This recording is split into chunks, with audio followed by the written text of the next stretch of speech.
Yo, yo, yo! What it do though? Man, it feels good to be back, y'all. I can't lie. Been a minute. Been a minute. I know, a full 2 months since we really just sat back and just talked. I think the last one that we actually did was the 20th fireside chat where we basically told white people about themselves. We got a lot of dislikes on that one. I wonder why.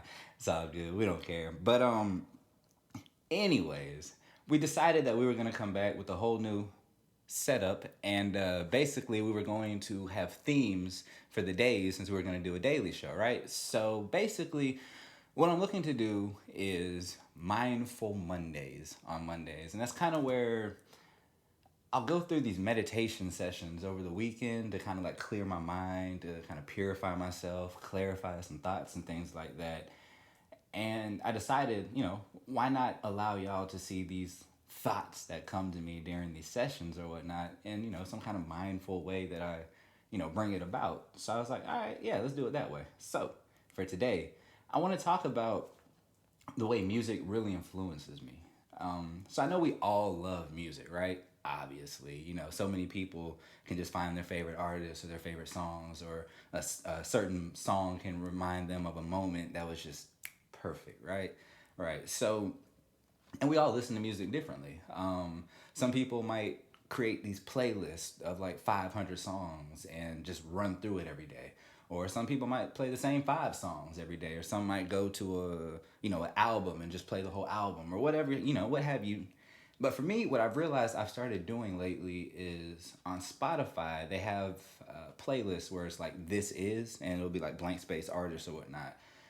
And I just find myself like running through these playlists of certain artists, and it's just like their whole catalog from beginning to end, and you get to see the evolution of the artist. You get to see, the changes in their content and their delivery and the way that they approach songs, their maturity levels. And I started realizing that it was consciously shaping the way that I see the world too. And I know that sounds weird, but when you really think about the way that music conditions us, it's not that weird. So I decided to choose 5 artists that I've really gone through their catalogs and just really enjoyed their music, and then kind of show you the way that they've influenced my mind in certain aspects. So the first one I'm going to start with, you could probably guess, is my dog. Hailing from Meridian, Mississippi, the big man, Big Crizzle, Big Crit, aka Justin Scott, is obviously probably my favorite artist, all time. I just love the way that he just effortlessly shows this southern intellect, you know what I'm saying? But it's just so rooted in the culture. He's a true evolution of what Outkast and UGK, and like they just would have had a baby and just like created somebody from Mississippi. Big Crit would fit that mold. And the thing is, like, he's very, very spiritual, and he's very religious. And I'm very spiritual, but not religious. And in the way that he, speaks to God a lot, and the way that he talks about, his grandma's religion, and the way that, she pressed these morals upon him, and, the church was a deliverance and salvation and stuff like that.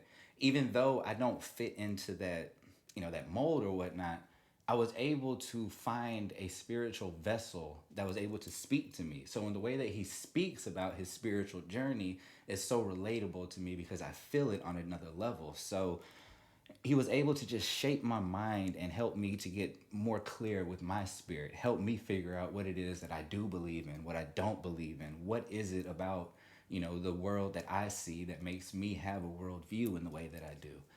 Crit was able to open my eyes to see that you don't have to restrict yourself, to just believing it's a traditional way of having to, get to where you're trying to get to. He showed me that there's other ways to do that. And I'll forever be grateful for that. So Big Crit is number one. Second, Nas. Now, Nas has been rapping damn near as long as I've been alive.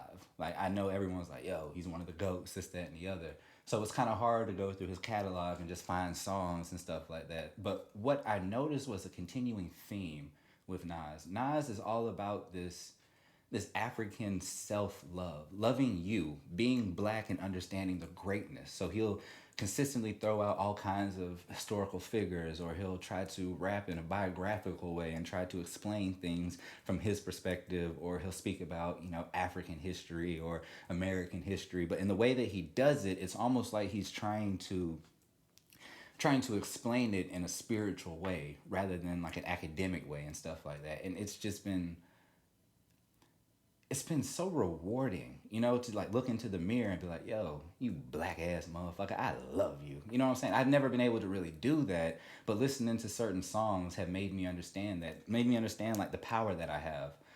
Songs like I Can or If the World Was Mine, things like that, that make me see like, yo, if this really was mine, what would I do? Because would I make it in my image? And then I was like, well, do I like my image? And listening to Nas helped me to really just enjoy that. So yeah, so Nas would be two. Third, interesting, Lupe Fiasco. Yeah, I know people are like Lupe. Why? Like he fell off? No, Lupe did not fall off. Lupe is one of the people who definitely gets better with age. You just have to be able to find the time to consciously digest what he is saying because the brother is complex, deep, deep, deep thinker. And that is what I really loved about him that really helped influence me to think deeper than the surface, to see things as they are, but also understand that there's probably more to it. He showed me all kinds of things that I just didn't know terms for, but made sense once they were explained. Planned obsolescence. Perfect example. Might sound like something you get if you just think about it like planned, okay, something that is going to happen at an eventual date. Obsolescence means obsolete, will no longer be there, so you plan for it to not work anymore. Like, oh shit.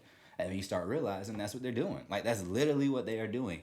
Like, you might have a washing machine that you bought in 2019, and then it starts breaking down, let's say 2021, but they no longer make certain parts for that same model anymore. So, therefore, you no longer can get that, fixed, right? So now you got to go get you another model. Like, that's kind of how it works. They plan for your shit to be obsolete. And it's dirty, man. It's one of those capitalism, type of things that we don't really talk about when we kind of critique capitalism. Nobody really wants to talk about those kind of things. Like the profit margin means that we need to make it to where we can keep selling shit rather than allowing people to have it for an extended amount of time. So Lupe was able to kind of like just push me and push my mind and make me think deeper. He talks a lot about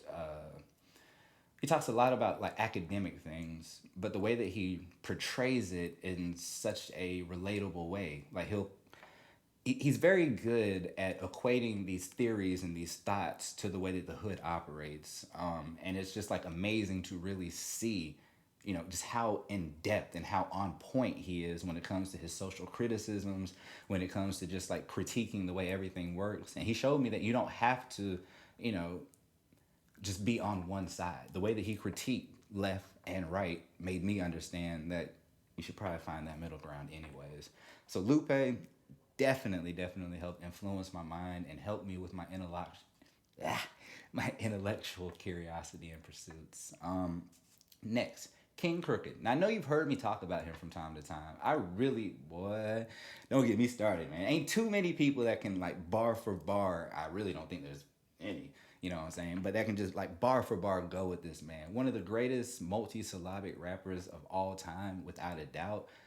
But he's such a revolutionary. You know what I'm saying? Like if you could take like Huey Newton and Bobby Seale and W.B. Du Bois and Marcus Garvey and all of these influential, iconic, revolutionary leaders and just put them together and then put them on a record, that is King Crooked. And he showed me like how to stand up for myself, how to not give in, how to be what it is that you are about. Say you're about it, then be about it. He has taught me that. He showed me that there was this thing that I didn't truthfully get until I really started paying attention to him, the gangster MC. Now, an MC is somebody who rips, like just rips the beat, like amazing technical rapper, multi-syllabic rapper, content rapper, conscious rapper, all kinds of different, synonyms that go along with it. But an MC is somebody who has taken the mantle of rap and elevated it, right? And then gangster, obviously, there's all kinds of different connotations, whether it's white, black, or whatever. But gangster rap has always had its place in hip hop. Supposed to be there because it's a reflection of what you see, right? But he's been able to take just that gangster image, which is real to him because he's from Long Beach, California. He was signed to death row and stuff like that. So he's a real gangster now.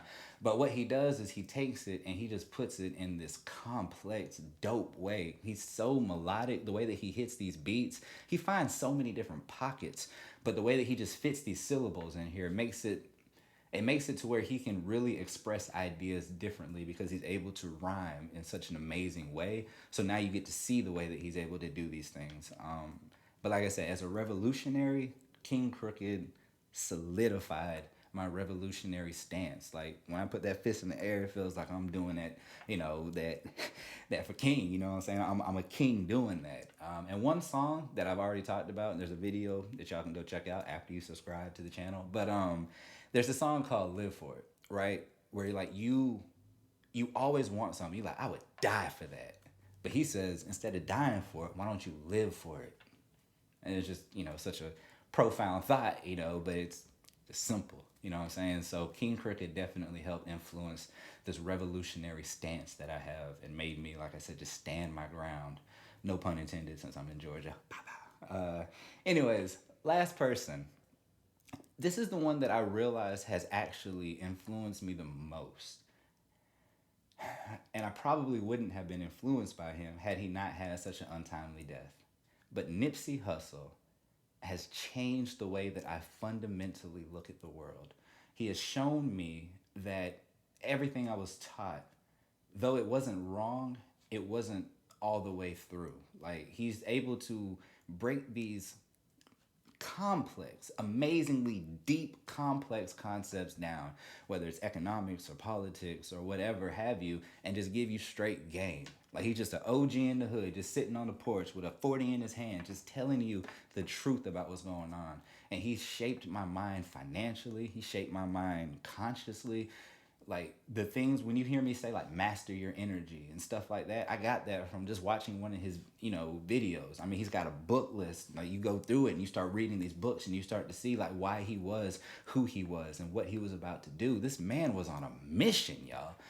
And listening to this music, it puts you on that mission. It puts you on that grind, on that drive. If you can seriously listen to this Nipsey Hussle playlist and not want to go out there and get it, then you ain't got no ambition in your body. And I believe everybody has at least a little bit. So these 5 artists have fundamentally shaped my conscious, and this is the way that I represent myself. Like I said, y'all, hip hop is one of the most beautiful things to me because of what it can do, the bridges it can gap. Like globally, it is a movement that has solidified so many different types of groups and truces and all kinds of other things. So, like I said, Big Crit, Nas, Lupe Fiasco, King Crooked, and Nipsey Hussle, the 5 artists who have shaped my mind. And this is what I was realizing through my meditation sessions. So, I bid you adieu and a happy Mindful Monday.